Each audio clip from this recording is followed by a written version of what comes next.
Road ప్రమాదంలో 2 కాళ్లు కోల్పోయి అచేతనంగా పడి ఉన్న మహేందర్ది సంగారెడ్డి జిల్లా.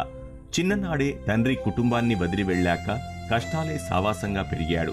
ఉపాధి వెతుక్కుంటూ కుటుంబమంతా హైదరాబాద్కు వలస వచ్చి చిన్నా చితకా పనులు చేసుకుంటూ జీవనం సాగించింది.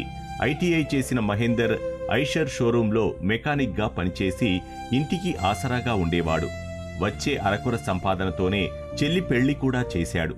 మరో చెల్లిని ఉద్యోగంలో స్థిరపడేలా చేశాడు. తాను ప్రేమించిన అమ్మాయిని పెళ్లి చేసుకున్నాడు.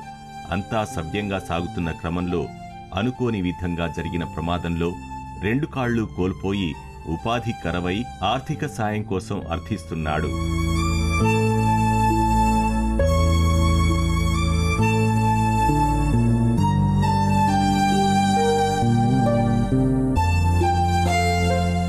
విధులు ముగించుకొని రాత్రివేళ ఇంటికి వస్తుండగా కంటైనర్ లారీ ఢీకొట్టగా ఓ కాలు తెగిపోగా మరో కాలు నుజ్జునుజ్జయింది.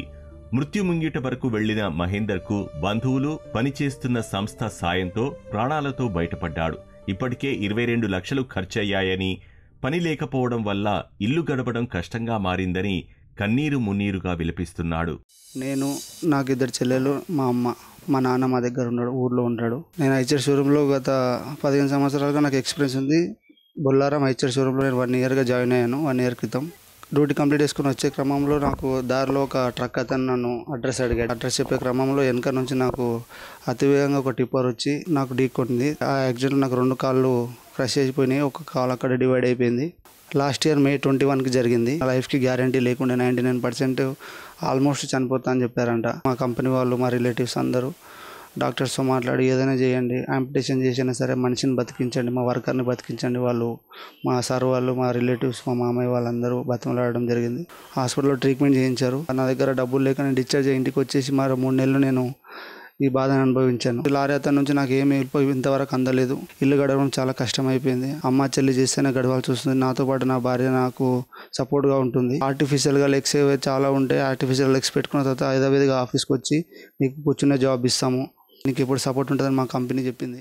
83 రోజుల పాటు ఆస్పత్రిలో ఉన్న మహేందర్ దీనస్థితిపై ఈనాడు కథనంతో చెలించిన కొందరు దాతలు ముందుకొచ్చి కృత్రిమ కాళ్లు సమకూర్చేందుకు సాయం అందించారు. వాటి ఊతంతో నడవటానికి మరో ఏడాది పడుతుందని, అప్పటి వరకు పూట గడిచేందుకు ప్రభుత్వం నుంచి వికలాంగుల పెన్షన్, ఇంటికి రాయి భారమైనందున ఇందిరమ్మ ఇల్లు ఇప్పించాలని మహేందర్ వేడుకుంటున్నాడు. 22 లక్షలు ఖర్చు అయింది. ఇంకా డబ్బులు ఏడికింది. పెళ్ళిడికి వచ్చిన చెల్లి ఉంది మేడం, నా భార్య ఉంది, నాకు ఇప్పుడు పుట్టిన బాబు ఉన్నాడు, 11 మంత్స్ బాబు ఉన్నాడు. వాని ఫ్యూచర్ చూడాలి, వాని చదువు అవన్నీ చూసుకోవాలి. నేను మళ్ళీ సేమ్ జాబ్లో జాయిన్ అయితే నాకు మంత్లీ ఇన్కమ్ ఉంటుంది కాబట్టి ఇది వరకు లాగే ఇల్లు గడపవచ్చు అని నా బాధ మేడం. గురువారెడ్డి సారు నేను కూడా ఒక లెక్క హెల్ప్ చేస్తాను అని చెప్పి 5 lakhs స్పాట్లో రాసి ఇవ్వడం జరిగింది మేడం. ఒక 1 year లోపల మొత్తం అలవాటు అయిపోతుంది బాడీకి, ఇక నడవచ్చు. 11 months నుంచి నేను ఇంట్లోనే ఉంటున్నా. నాకు మంచి సపోర్ట్ కాబట్టి మా మిస్సెస్ నాతోనే ఉంటుంది. పెన్షన్ అప్లై చేశాను. ఆ పెన్షన్ సంవత్సరం పడుతుంది అది అని చెప్పారు. ఆ రిసిప్ట్ ఒకటి ఇచ్చారు, అది దగ్గర పెట్టుకున్నాను. ఈ రెంట్ కట్టకుండా నాకు గవర్నమెంట్ నుంచి ఏదైనా ఇల్లు సాయంలాగా ఏదైనా చేస్తే నాకు రెంట్ కట్టడం తప్పుతుంది కాబట్టి నేను జాబ్ చేసుకొని నా భార్య, నా పిల్లని, మా మదర్ని పోషించుకోగలుగుతాను మేడం. నష్టపోయి ఇంట్లో కూర్చున్నా నాకు జరిగిన నష్టానికి నష్టపరిహారం అనేది కంపల్సరీ కావాలి మేడం. నష్టపరిహారం నాకు ఇప్పియాలని నేను గవర్నమెంట్ని కోరుకుంటున్నాను. ఇంటికి పెద్ద దిక్కుగా ఉన్న కుమారుడు మూలకు చేరడంతో ఆ తల్లి పడే బాధ వర్ణనాతీతంగా మారింది.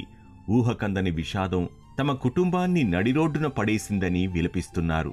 కష్టాల కడలి నుంచి జీవితాలు తెరిపిన పడుతున్న సమయంలో విధి తమను చిన్నచూపు చూసిందని ఆవేదనగా చెబుతున్నారు.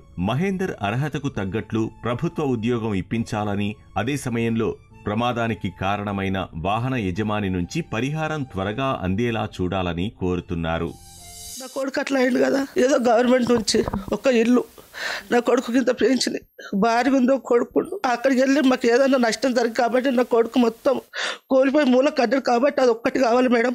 7 అంటాడికి పోయి అన్నిట్లో పాస్ అయ్యి సర్టిఫికేట్ తెచ్చుకున్నాడు. కూర్చున్న ఏది ఇచ్చినా చేసుకుంటాడు. కాళ్ళు ఏదో దాతలు ఇస్తామని చెప్పారు. అవి అయినాక 7 ఉద్యోగం ఇస్తే కూడా గవర్నమెంట్ నుంచి ఇప్పిస్తే మీకు పుణ్యం ఉంటుంది మేడం. అది ఒక్కటే చాలు మాకు. ఇంకా పిల్ల పెళ్లికి ఉన్నది, ఎట్లా చేయాలి?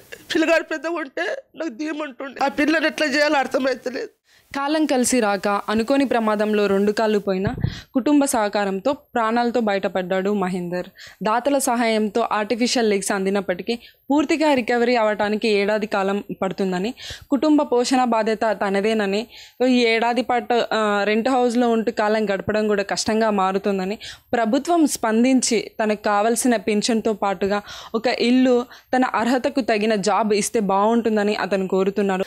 కెమెరామెన్ దేవేందర్తో అనుష, ఈటీవీ న్యూస్, హైదరాబాద్.